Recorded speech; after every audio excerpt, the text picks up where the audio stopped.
Ladies and gentlemen, welcome to the Summer Sizzler Comic-Con Virtual Edition.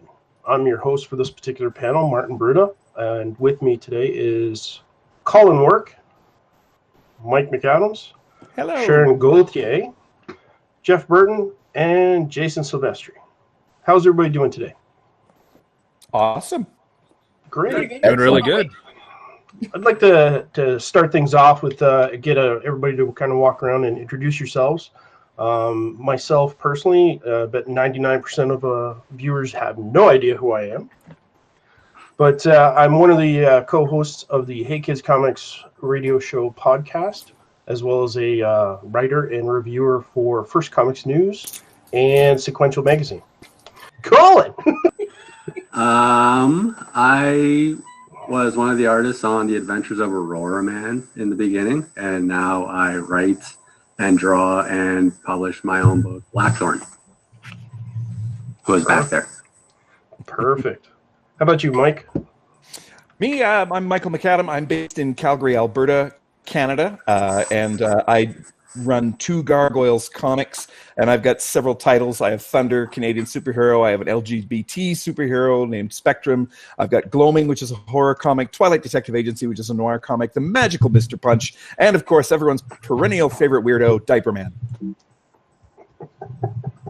Yes, I was perusing the Diaper Man issues just the other day. Fantastic. I'm glad you're still with us. Congratulations. Yeah, exactly. Sharon, how about you let us know a little bit about yourself? Oh boy, a little bit. Okay. I mainly draw the webcomic Bootleg Cookie. I am also basically a background ninja for the teamwork. I do the colors. I do some editing. I also did some work for Aurora Man. And if it's on the CCBA, I probably touched it with my grubby hands. Perfect. How about you, Jeff?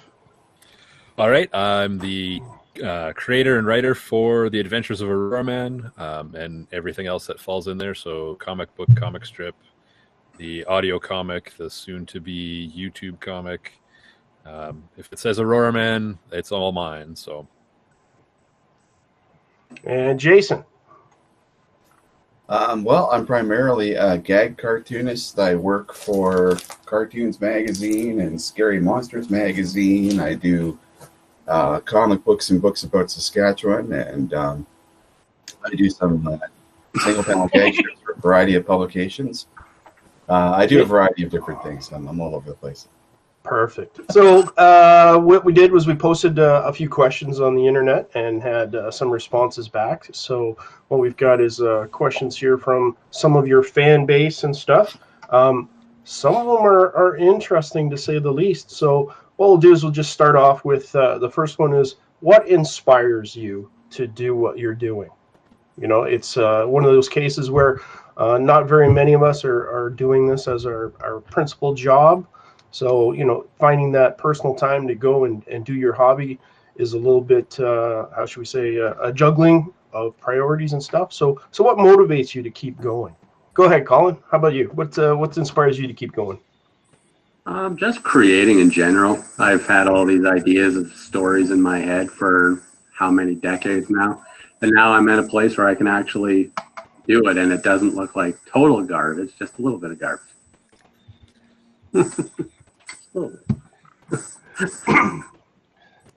Perfect. I think we'll have to edit a few guffaws out of that one. Michael, how about you? What inspires you to keep going on this creative endeavor? I've always had worlds in my head, fictional characters and whatnot, and I've always really just wanted to see fantasy become reality. I want my imagination to be seen, for me, but also, for other people to share it with, and I can't not do it. So I don't know if you'd call that inspiration or obsession, but it feels like something that I will always do because I want to live in those worlds in my head. Fantastic. Sharon? Yes. No, that is my answer. So just take everything Michael said, but replace the pronouns, because that's pretty much it. I absolutely adore drawing, If I don't draw, I don't live. Simple as that. Mm-hmm. Most of the story I draw, they're not my ideas, but when I do, I have ideas. They're either really funny or really horrible. Because I'm working on some horror comics right now. How about you, Jeff? For me, it's a lot of it is the medium. I love comic books. I grew up with comic books, and the opportunity to get my own spin on there and to see comic books that are made for, I guess, my tastes in reading. Just some simple, fun comic books. It's kind of what drives me. Fantastic. And last but not least, Jason. In the same boat. Same boat as everybody else. Can't stop now. Why stop? I draw every single day. People that have me on Facebook that I share work with all the time, I'm always annoying them with new stuff. So, yeah. Entertaining. Fantastic. We do have a weirder question. What is your opinion on rubber ducks? Anybody chime right in. What's your opinion on rubber ducks? I don't like the way they watch me. The way they watch me in the bath. I'm like, don't judge me, duck.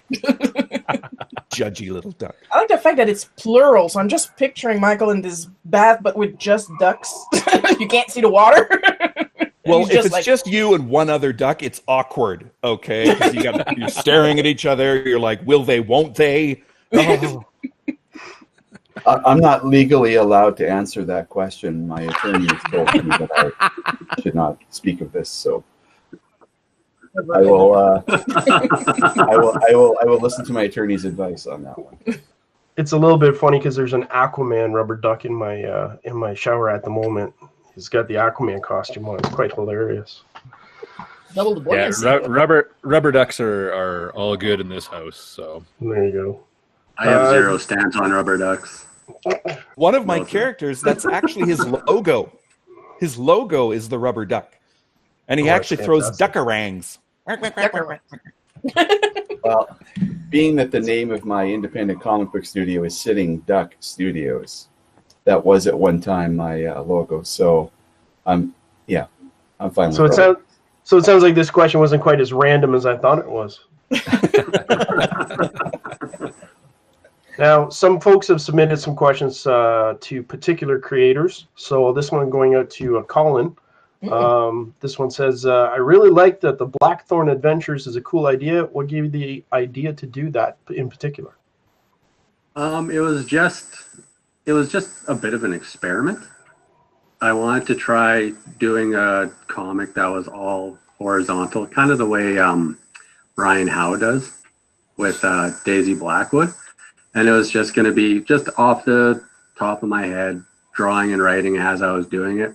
And then it became more of a story. And it's a good place for me to introduce new characters in the Blackthorn's world without trying to shoehorn them into the regular book. Sounds great. Michael, fan here says, longtime fan of your books. So happy to see how excited you are to be a part of the CCBA now. Anyone who doesn't know, that's the Canadian Comic Book Alliance, which almost everybody here is a member of. The question is, why did you think to make Thunder half Norse god and half Canadian? I have always wanted to tell a story about a Canadian superhero because it growing up in comics as I did with Marvel and DC, you pretty much have Los Angeles or New York, that's kind of like your two places. And I'm like, Canada is perfectly able to sustain a superhero.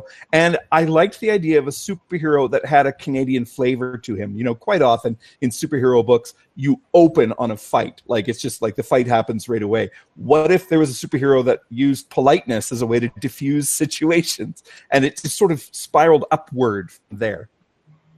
Questions for you, Sharon. How does it feel to be working on so many different projects at the same time?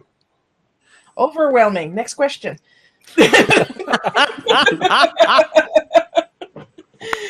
Especially this summer, because I have no idea what's going on, but everybody wants me. Yes. And like, I recently finished some work for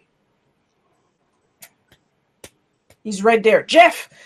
Oh my God, good start. And then Dan showed up. Can you finish Tractor Land? And I'm like, yeah, sure. And then I close on my work, but then somebody else, yeah, can you do this? Maybe. And then, okay, remember that script from 3 months ago? I'm ready to start it. Not me. So yeah, I'm kind of busy right now. It's always good when there's lots of work, but it's because you're scared of having no work, but then too much work is just as bad, right? Right. I get that I'm fast, but holy jeez, I only got 2 hands. All right, and then I got a question here for Jeff. It says here that someone has a copy of S17's Canadian Core issue number 2, and Aurora Man is in there. Is he officially part of the team, or what's going on there? Okay, that's awesome. Canadian Core is one of my favorite comic books. Andrew Lawrence put that out. And when he was kickstarting the whole Canadian Core idea, one of the perks was to appear in the comic. So this was before Aurora Man was a thing, and I pledged for that. And as things progressed along, Aurora Man became more of a thing. And he said, well, instead of just putting Jeff in there, let's actually have Aurora Man in there. And he's kind of a proto-Aurora Man? Well, no, it's actually Aurora Man, because Justin was doing the art and everything. So this is actually Aurora Man in there. He's a reserve member of the team, so not on the home team, but on the backups when they need the extra help. That sounds like shades of Legion of Substitute Heroes to me. Oh, I didn't want to say it, but now that you mention it. All right. And we're in Jason, trouble. We need a really nice guy. And Jason, somebody says that they found the IG comic book in a shop in Regina. Any more comics coming in that series? It's funny you should ask. Volume 1 was supposed to debut at the Comic-Con in Regina and in Calgary, but of course, COVID. So I have copies of Volume 1. If people are interested in getting their hands on it, they can send me a quick email. Jeff and I have put together, I put together a Aurora Man meets IG comic book that I illustrated and then showed to Jeff, and then he decided it was okay that it could exist. And so that's been colored and lettered, and it's ready to go to print. We'll probably be printing that. It'll be something that Jeff's going to help release. And then I've also just finished work on the last issue, issue 8, volume 2 of IG, The Idiot Caveman. So I'm just getting that put together as a book. So you can probably find that sometime, I would think, around Christmas or so. I should have it ready to go. So I'd really like to hold on to it to do it for another comic convention if we do get to have those again. If not, you'll find them on bookshelves here around the city. And I am currently working on securing an agent to get wider release of my stuff. So stay tuned to Facebook and stuff. If I get anything going, I'll let you all know. Fantastic. So we got a couple more general questions here. Although this one looks like it could be for one or two of you in particular, favorite cosplay you have ever done? My personal favorite costume I've ever worn to a Comic-Con was socially awkward artist sitting at a table trying to sell things. So that's it's been a favorite of mine. Well, Sharon, you seemed very enthusiastic with the question, so let her rip.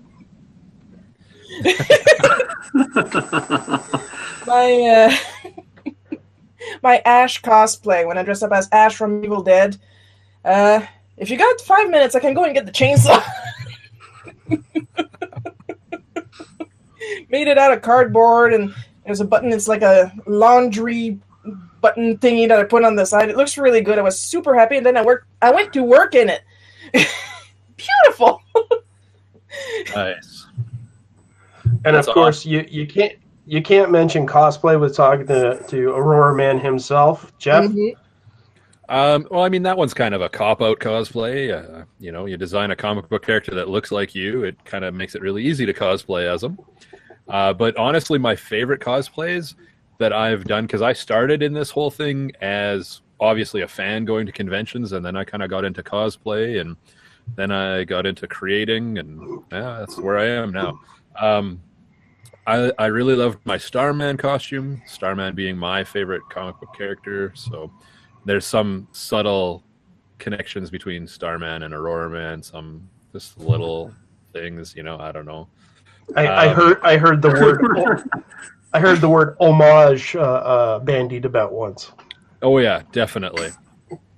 Definitely some heavy influences there, which is good because it's an amazing book and an awesome character. I think probably one of my favorites would be my Gandalf cosplay. That one was probably right now. no, not even close. No, my Gandalf beard is quite a bit bigger than my own beard, so I get a lot of a double beard action. I'm getting the gray. The gray's coming, especially after the end of this school year. But yeah, my Gandalf one, and then I don't know if I call it cosplay, but I really like to dress up as Santa Claus when the season is appropriate. So Fine. that one is a big one. You could work on any comic character or any series out there. What would you love to work on? How about you, Colin? I would say probably Batman. Yeah. Blackthorn's a very obvious homage, as we've coined, to Batman. So I would say that. And then I'd probably ruin it and I'd get fired. You, sir, would not be the first. That's true. That's very true. How about you, Michael? I am even right now doing a bit of a fanfic called Yellow Lantern, based on the DC universe, because I just love the idea of, well, first of all, characters based on light and color. It's just like obsessing for me. But also I liked the idea that within this universe, you could interpret colors differently than the DC canon spectrum has interpreted them. So Green Lantern and that universe would be something I would love to write in. Fantastic. Sharon, what character comic book would you like to work on? I would like to work officially on some Nintendo comic books, rather obviously, because I'm already also working on a fan work called the Super Mario Adventures Continued with Gabe Lerman. But I would like to do it for real, so I don't hear like, Nintendo, this is a cease and desist. And how about you, Jeff? What's a dream project other than Starman? Actually, I kind of sit on that same side that Colin said before. As much as I love Starman, I don't know if I'd ever want to actually try my hand at it, because I just would hate to have it not be as good as it has been. Other than that, though, I really enjoy the Justice Society. So not the Justice League, but the Justice Society. Lots of those characters really connect for me and stuff. And I'd also really like to actually write a bit and tinker around with Andrew's Canadian Corps team. Just that idea, again, that book came right as I was getting into the Canadian Indies, and it hit all the notes that I wanted it to for me and stuff. So to be able to play with that a little bit would be pretty awesome. Yeah, it sounds great. Jason, how about you? What's a dream project for you? Well, I'm in the same boat as James. I love the Ninja Turtles universe. I love Usagi Yojimbo. I hadn't really told anybody, but I got to draw Usagi in a hot rod this last week, and I mailed it off to Stan Sake. So I'm pretty stoked. He apparently follows my stuff on cartoons, which is a little nerve-wracking when you're thinking about it, because this is the guy that inspired me, one of my guys on the pedestal, and we've had conversations, and it's been a little surreal. So it's kind of wild. If I was to pick an absolute dream project that I think I'd have a lot of fun with, I'd have to say Spider-Ham. And I'm working on a pencil tryout for that right now that I'm writing. So we'll see. Marvel follows me on Instagram, which is also super nerve-wracking. Oh, wow. I can't do anything Marvel related without permission because they follow you, right? So I don't want that knock that, hey, man, lawyers. So, but I'm gonna send in some stuff. it's that probably my dream project would be to work either on Turtles or Spider-Ham. I don't know. I'm into the anamorphic character sort of stuff, so it's a lot of fun. That's great. That's great. So the next the next question's a bit of a trick question. Like the rubber ducks? Yeah, the rubber ducks. Just trying to reword it a little bit here, because I think as independent creators, you all probably have a little bit of a laundry list of things that you would like to see to help support indie comics a little bit better. Something that you wish was available that isn't, or something that was done a little bit better to help get your independent comic books out there in front of people's eyes. So let's go in reverse order this time, since James hates being picked first. Jason, what do you think is missing as far as supporting independent creators? What would you like to see? Well, the single biggest thing that really hurts anybody who's independent is lack of access to distribution networks or any kind of marketing budget. I mean, you can't. I have fans that have followed my stuff for a long time, and because of that, I have people. I know when I put out a book, there'll be a certain percentage that might pick it up, right? So there's a bit of an advantage that way, but it's taken like a decade to get to that point. Whereas I've gotten lucky and I've gotten in with, people that have access to distribution, and that really boosts everything. But I mean, you can't get very far unless you have distribution, and Diamond won't touch most independent books, no matter how good the book is. And because I've seen people, 100 times more talented than I am putting out books, and they're not able to get into Diamond because they're just not interested. You're a single SKU or a small publisher who has one product versus publishers with multiple products out there, right? I am finding a bit of a change in that, though, with COVID. A lot of people have gone to the online marketplace, so you're seeing a lot of stuff going to Amazon. Barnes & Noble is also looking, if you've got graphic novels, they'll take, indie graphic novels and things like that. But, I mean, once you get into a store, though, the big issue is you got to raise the funds to get that book in that store, because they're not going to order one or two, they're going to order a bunch. But yeah, I would say marketing and distribution are the two things that hold back everybody. Yeah, and even if you do get into Diamond and you manage to break that barrier, the number of books in that back section of that catalog, I know quite a few comic readers that don't even leaf back there, don't even look back there. So right. Even if you do get past that glass ceiling, there's yet another one for you to kind of surmount that way as well. How about you, Jeff? What do you think? Well, I mean, obviously what Jason was saying is a huge thing. I think as far as, what kind of stuff could be out there to support us better, I think it's just a matter of, when the people pick up our books, I mean, it's great. That's the first step, right? They've purchased, picked up, borrowed from the library, whatever the case may be, but then share that, right? And this goes from, I mean, it's not just an independent thing. This is books, novels, music, movies, the whole 9 yards. But for some reason, it's really easy to sit down and recommend a movie or a TV show or a song or a band, but recommend an independent comic book that you love. More than just the creators always helping, push each other's stuff when we get good stuff. I would love to see some more fans get on with that kind of idea too, that, hey, these guys are out there doing their thing. They don't have that huge market reach. You become that market reach. So, if you've picked up something that you really like, tell everybody else about it too.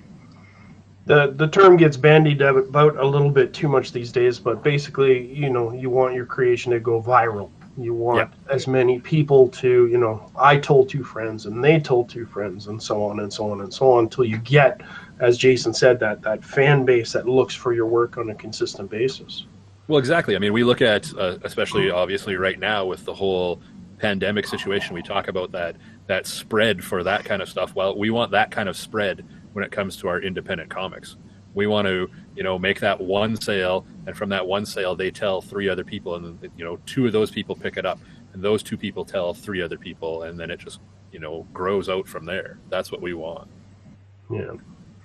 How about you, Sharon? What would you like to see for support for indie comics?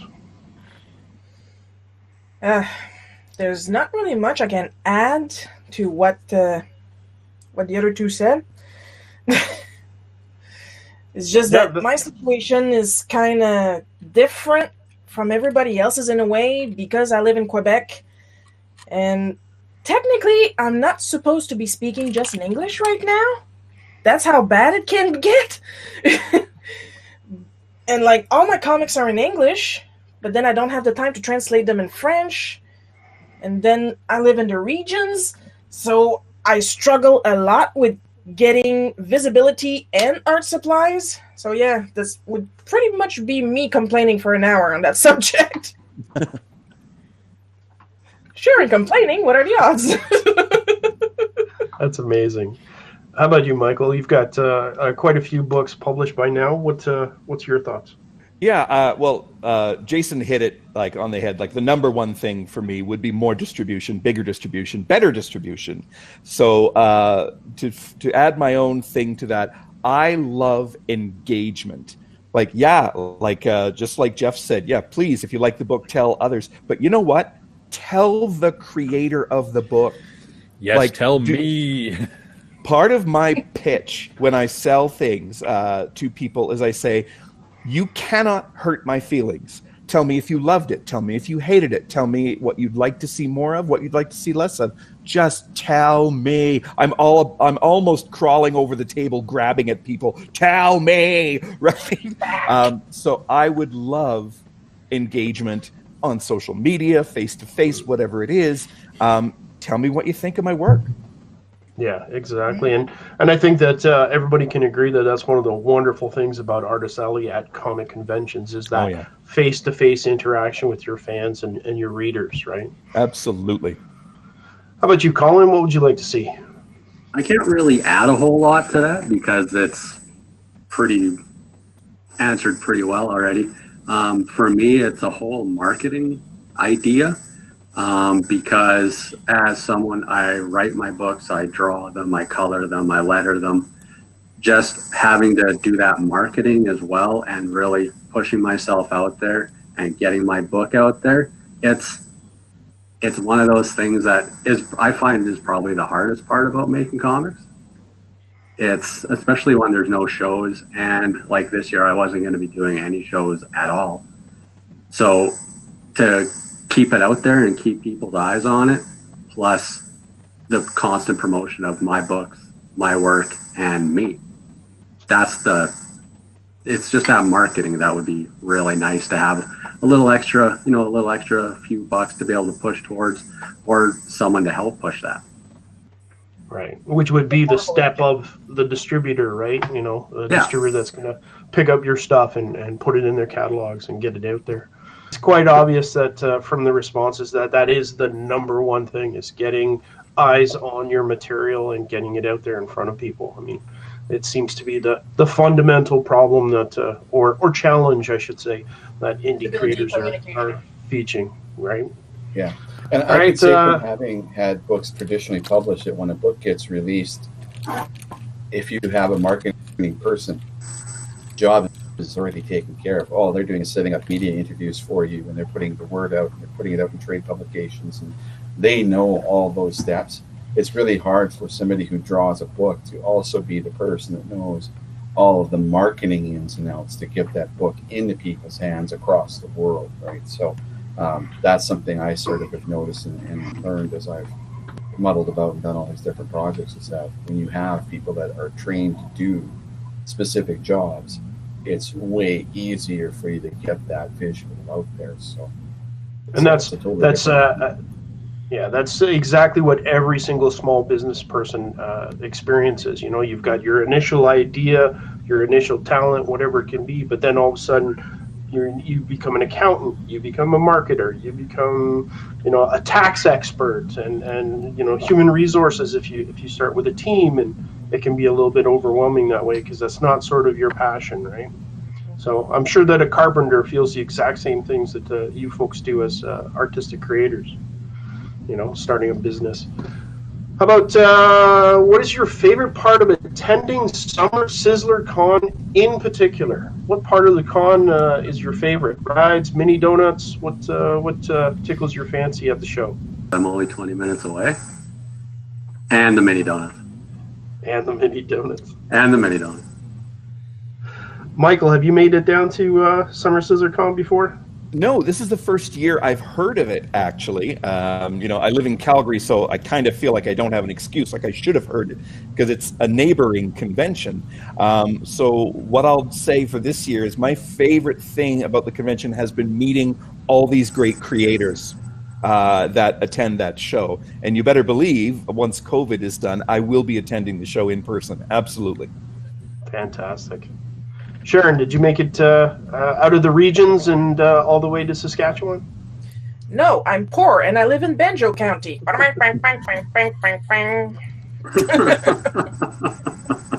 you guys are fun, if this counts.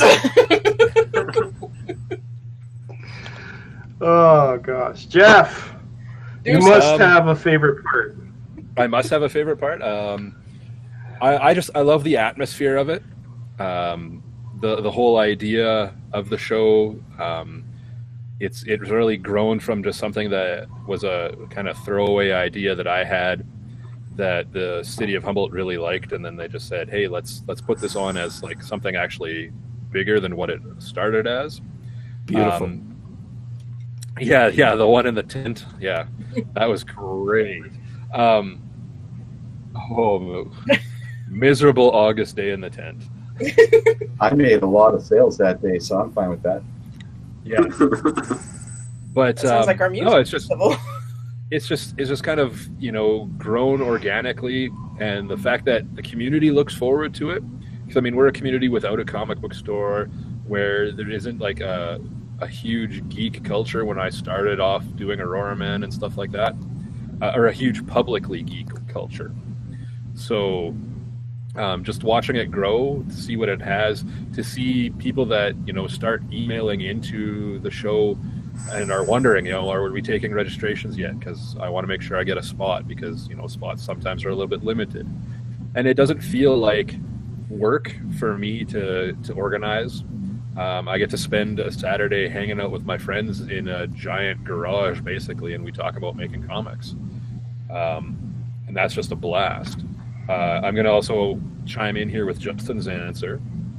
And he says that he loves hanging out with the fellow creators and his friends, and it doesn't hurt that it's the only comic book convention that he knows that's attached to a carnival. So the kids come and go from the convention because they're going on their rides and everything like that, and everybody's just having a lot of fun that day. Love it. Fantastic. How about you, Jason? Other than selling comics in a tent. Jeff doesn't give himself enough credit because, he started something from the ground floor. And I remember the first year we went out there, the excitement level of the kids, because they don't have access to comic book stores, was pretty cool. And so for me, it's seeing those kids get their hands on whatever you created, and they're very excited, and they run away, and they're all happy to read it. I've done a couple of really small events in small towns, and you're dealing with kids that are mostly agricultural. They're living in small communities, no access. And they kind of lose their minds when they get to see something like that, because it's just so foreign to them. So for me, that's kind of exciting. And then trying to keep an eye on my back, because James is always trying to stick sticky notes to it. So, you gotta be on your toes around that young man. And just hanging out with those knuckleheads and seeing all the kids is always my favorite part. I think my absolute favorite moment at these shows was when we did the sketching duel, and James brought me a luchador mask. So we that is cool. If I needed a reason to go, that is it. I want the luchador mask during a drawing duel. A couple more questions here that are geared towards someone in particular. So someone is asking, Jason, I love the 3D stories you did in Aurora Man. Any more 3D stories planned? The 3D stuff's always a lot of fun to do. I have done, I think, 3 or 4 now. I will definitely do another one. I think I'd like to do a 3D ink comic book yet. So I'm sure there will be more coming down the road. They're such a hoot to do.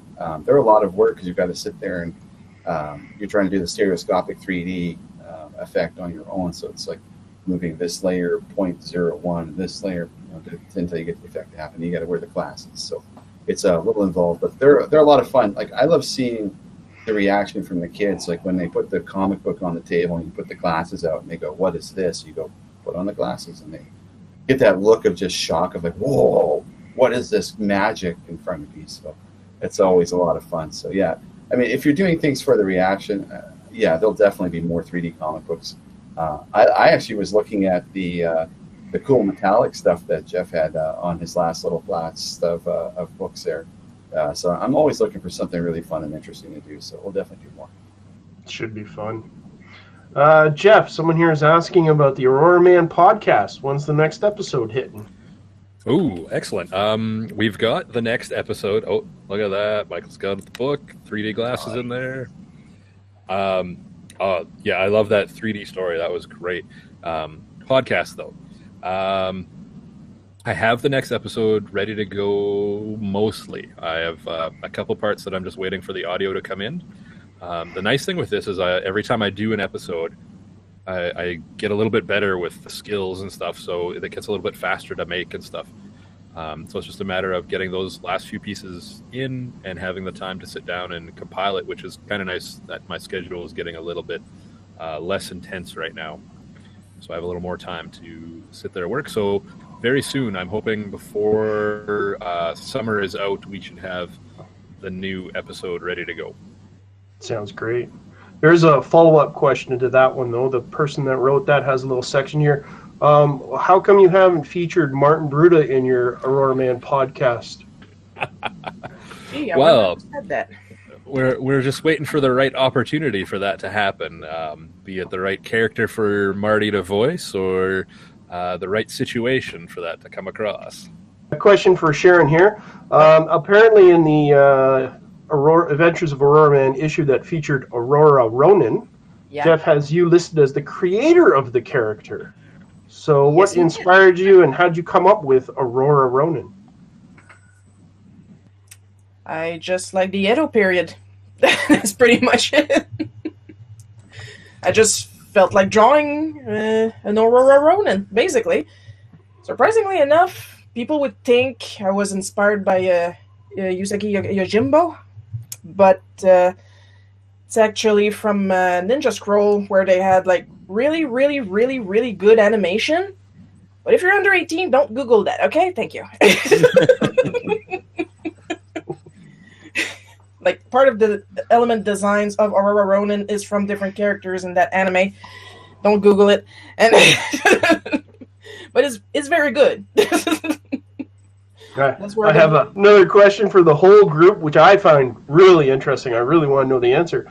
What is the furthest away that someone has purchased one of your comics? So, Jason, let's start with you. What feedback have you gotten from some far-off land of someone who has read some of your stuff? Oh, I feel like I'm cheating because I've got a bit of an advantage with some of the work I've done and the publishers I've had access to. Cartoons magazine's available globally, so I've gotten emails from England. In fact, actually, I've got a advertising job I just picked up this week from England because of Cartoons magazine. So I've had emails come from all over the place. Yeah, when we did the Saskatchewan book, the first one, I was getting emails from people in Asia who their cousin had sent them a copy of the book because they were feeling homesick or what have you, and they would write in and say how wonderful it was to see a little piece of home back from wherever they were. So I've kind of got it's kind of cheating asking me, but I do love it. I love seeing the kids all over the place get it. The Demolition Deer Motor Moose strip seems to be pretty popular, especially with kids.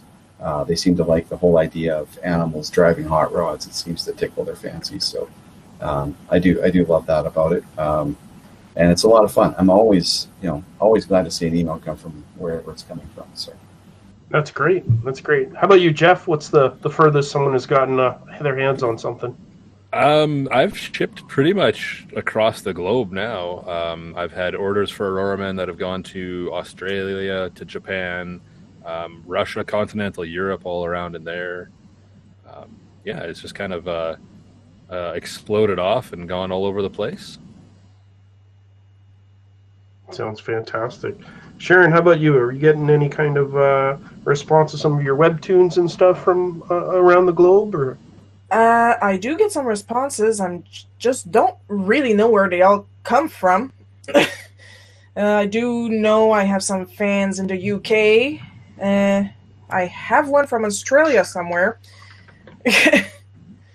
And that's as far as I know. I would need to check my metrics, and I don't do that. I'm just glad to have people like my stuff. That's great. Michael, how about you? Definitely Australia, and Italy was one that surprised me because the person that wrote me, English was not their first language, so it was pretty cool that they made the effort to read my stuff. Those are the only two I'm for sure about. But thanks to the internet, of course, and Mixology and other distribution networks like that, we do have a far greater reach than our Canadian radius of conventions, that we go to. So that's kind of awesome. That's great. How about you, Colin? Have you? Australia is definitely the farthest out. Besides that, nowhere really else, to be honest, as far as I know. So I got another question here. Do you think as a kid that the job you're doing now is what you were going to be doing, or do you think you're going to do something else? Start with Yes. Colin this time. Colin, what do you think? Did you always have a lifelong goal to be a comic creator? Yeah, pretty much since I was about 13 or so. And you start out just with crude little drawings and stuff. But I remember having a Dr. Seuss book, the All About Me book. I don't know if anyone else had one of those. And then it said, what do you want to be when you grow up? And I have it somewhere around the house. And it said, I want to be Superman or a carpenter. And I've done one. I'm not saying which one. But yeah, I've pretty much always wanted to make comics and draw and all that kind of stuff. Fantastic. How about you? I honestly get the feeling this is going to be one of those ones where everyone answers the same way, that the answer is yes. But just in case, Michael, how about you? It was not my first thing, actually. I always loved cartoons and superheroes, and I always wanted to live in that world. But the first job I remember wanting to have at the age of 6 was flight attendant. And that's what I became. Nailed it. But with my D&D group in my teens, we had one artist, and of course we all were always pitching ideas for comics, to that artist. And I never got over that obsession with, no, I want to see things come to life. I want to see. So about the age of 14, I was like, no, I want to see this happen. And it never occurred to me until like my 30s that I could actually be the one to make it happen. So it really came in through the side door. But once I started, oh boy, it's never going to stop. It's permanent. That's fantastic. How about you, Sharon? Yes. I literally started drawing officially when I was 3 years and 2 days old. Mom still has the picture in her wallet. And I didn't stop, and I'm not stopping until I'm dead. And then again, they're going to hear scratching noises in my coffin. Okay? How's that finishing her book? Well, if you don't want to give a definitive answer, that's fine. I'll think about it and I'll come back to you. Okay. How about you, Jeff? Honestly, this probably wasn't something that I would have thought of as a kid. I love the medium. I love the characters, everything. I knew it was always going to be part of my life, but never as me being the one providing it. So kind of like Michael said, though, once I put my foot in the water, it was put the pedal down and we're going. Like, this is what it's going to be. And I've been asked, how long do you think you'll write Aurora Man? And I'm just like, when it stops being fun, then I'll stop doing it. That's great. How about you, Jason? Well, I think for me, the big moment was I saw Charles Schultz on television saying that you could be a cartoonist. And I'd always been a fan of the newspaper strips and things like that. And then I was doodling little goofy, stupid cartoons and making people laugh. And so when I saw that I could make somebody laugh, and it was that medium I could do it with, I sort of gravitated to that really young, probably 11 or 12. But there was a brief period where I almost went into pro wrestling, and so I'm glad that I didn't go that route. Although I came pretty close. So yeah, I took kind of a winding path at it. I went into graphics, but yeah, no, I've been drawing probably since I was 11 or 12. So I still look like I draw like I'm an 11-year-old. So it's pretty cool. It's progress. Pro wrestling, that's a bit of a tangent for sure. Well, we got what looks like probably our last question. Afterwards, once we get through that, I'd like to just go through everybody so you can pitch something, get out there and let us know what's coming up next. But this question is, who would be your dream collaborator on a project? Who would you really, really like to do some work with on a project? And you're not allowed to say Sharon. Because it's already happened, probably. It's already happened. We'll start off with Michael this time. Michael, who'd you like to collaborate with out there? The first name that just jumped into my head when you said that was Craig Russell. His style, I would love to do a fantasy or fairy story with him. I have I have a script for one, and I'm like, oh man, what would that look like with you? And I would love to get his insight and input onto the fairy world and all of that stuff. There's just something about his art that is enticing in a dreamlike way. It just pulls you in, and you're like, what's reality anymore? I don't know. So P. Craig Russell. All right. Sharon, how about you? Who'd you like to work with that you haven't already? I want to work with Michael. Ooh! He's fun. Because other than that, I pretty much work with everybody, so... That's fantastic. How about you, Jeff? I think out of the entire crew here, you're probably the one that has so many different people contributing and giving you things and stuff. Is there somebody that hasn't yet that you really would like to work with? Yeah, well, you nailed it there. Everybody on this screen, with the exception of Michael, I've worked with in some capacity. Not to say that won't happen yet, Michael. We'll get there. But for me, I mean, I could go into like the big names and stuff like that, but Sean Daly as an artist for Samurai Grandpa, Ogres, watercolor painting, and comic books. So someday I will hopefully be able to work with him on, say, on an Aurora Ronin project.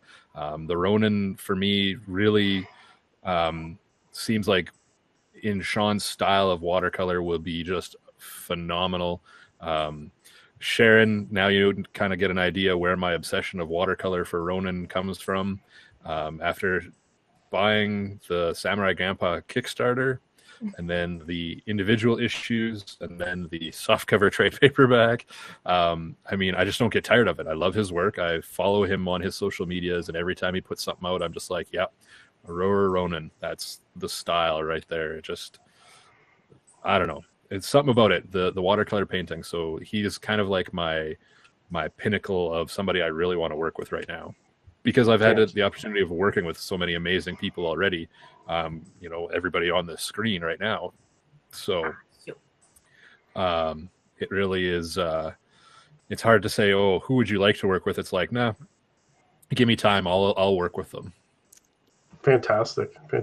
Yeah, I've read some of his stuff being published by Source Point Press. It's really good, and I met him at more than one convention. Really nice fellow. So there's no doubt that you can make that collaboration happen. Oh yeah, definitely. Jason, who'd you like to work with that you haven't yet? I think I would approach it from a bit of a different angle. I like different writers. I'm open to working with whoever's looking for an artist to draw things, especially if it's all ages type stuff. But I would love to sit in a room across the table from Stan Sackey, Sergio Aragones, people of that level. I just think I could learn so much as a cartoonist. I mean, they're all masters of the craft. Kevin Eastman, things like that. And I know it's a cheesy answer, but that's where I would probably go with it. I'd like to just hang out with them for a while, have a drink, and just draw. They get together and they do these cool things, and I get to see the sort of the results. And I'd love to be a fly on the wall, or just go to do that once or twice. if I could choose a writer to work with, that's tougher because I'd want to work with somebody who would take me outside of my comfort zone and get me to do something I haven't done before. So I might go with somebody doing something darker, something more a different age category than I currently draw for. I usually do all ages stuff. So, yeah, it's a tough one for me to say off the top of my head. I really can't think of anybody's name. Mike Mignola, I'd love to play in the Mignola-verse. That'd be amazing. But that's because I'm into, monsters and fairy tales and things like that. So, yeah, I mean, I'd be open to collaborate with anybody looking to collaborate, on their music going. That's great. How about you, Colin? Who'd you like to work with? Obviously, I'm no longer on that list. From an artist standpoint, I'd really like to work with Andrew Lawrence. He's a hell of a writer. If he's going to be getting back into comics. And also kind of shooting for the stars, a guy like Scott Snyder. I've always enjoyed his Batman work. From a writer standpoint, I'm thinking a little closer to home. Ryan Howe. I would love to write something for Ryan, which almost happened last year, but time crunches before Calgary made it, so it just didn't happen. So in the future, I'd love to work with Ryan. I just love his style. Fantastic. So yeah, we do have to begin to wind this down a little bit. So just let me know what's coming out, what's new, what's next. Colin, how about you, sir? Just kind of slowly picking away at Colors of Blackthorn #4, starting writing Blackthorn #5. I already have ideas for the next storyline. I have to do part 2 of Blackthorn Adventures. Now it's become a thing. And I've started the preliminary work on another project that's not Blackthorn related or Aurora Man related or anything. It's with a different writer, which will hopefully see the light of day by the end of the year, early next year kind of idea. Fantastic. Michael, what's new from 2 Gargoyle Comics? What's coming out? My current obsession is what's coming up next is the magical Mr. Punch. It's top hats and tight pants, the rock and roll wizard. And I'm telling it from 2 different standpoints, the adult Mr. Punch and when he first awakens to magic as a young person. So I'm kind of telling the story from 2 different time periods. And hopefully it'll have a little something for everyone in there. It's got British mages, it's got, evil robots, it's got the secrets of magic, and it's got talking winged gorillas. So really, it's like Tarzan meets Constantine meets me. Sold. Do you have my credit card on file? Because I need a copy. Excellent. So Sharon, why do you want to work with Michael?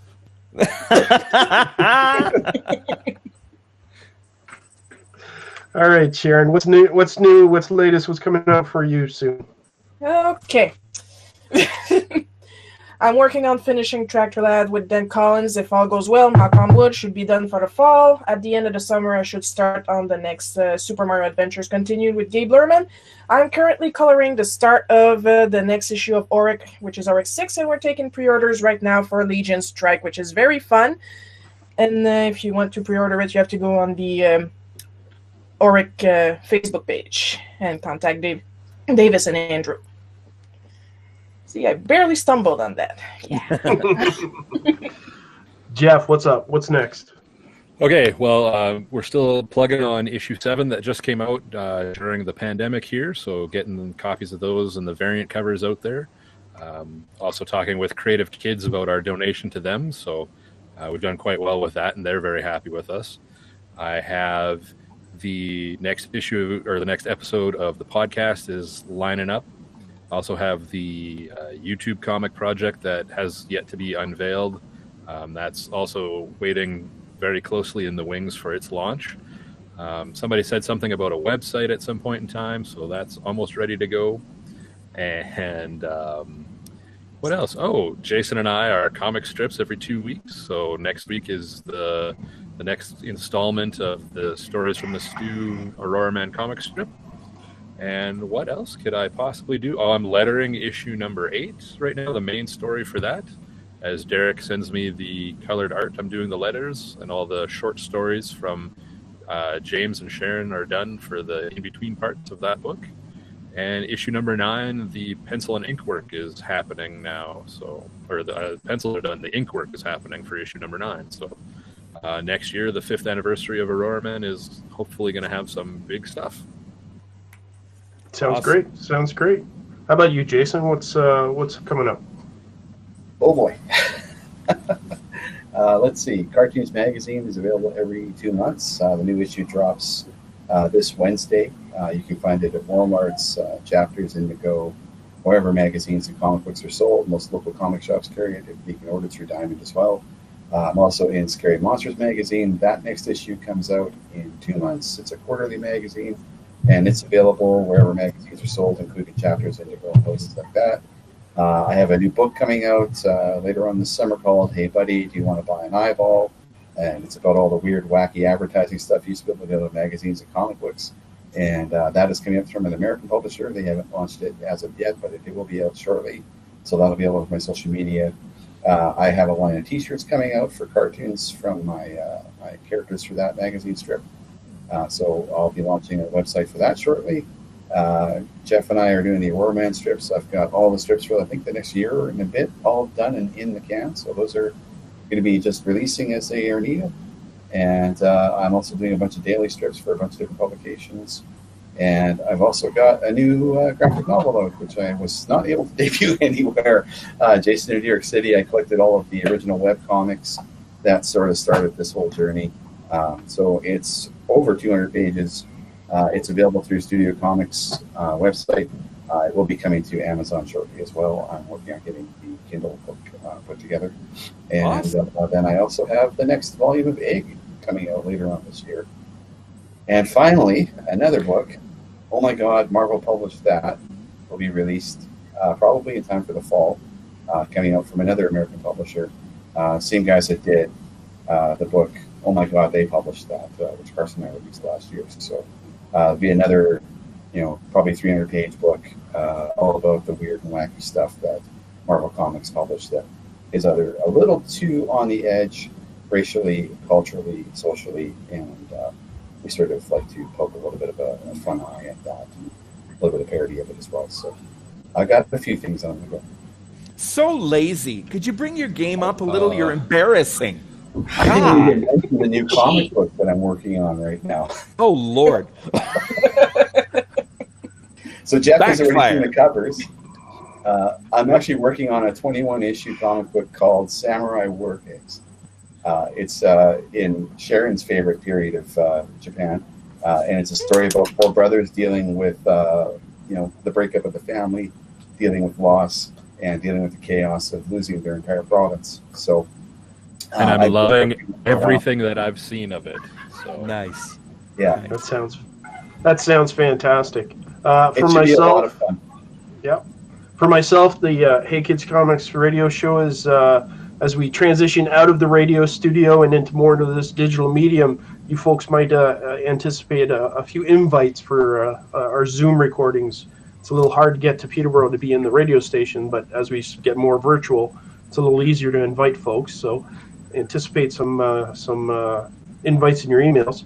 HeyKidsComics.ca. Other than that, folks, thank you so much for attending, and we hope you have a wonderful rest of the Summer Sizzler Comic Con. And let's get back into actually meeting everybody in person as soon as possible. Amen. Right on. Thank you, everybody.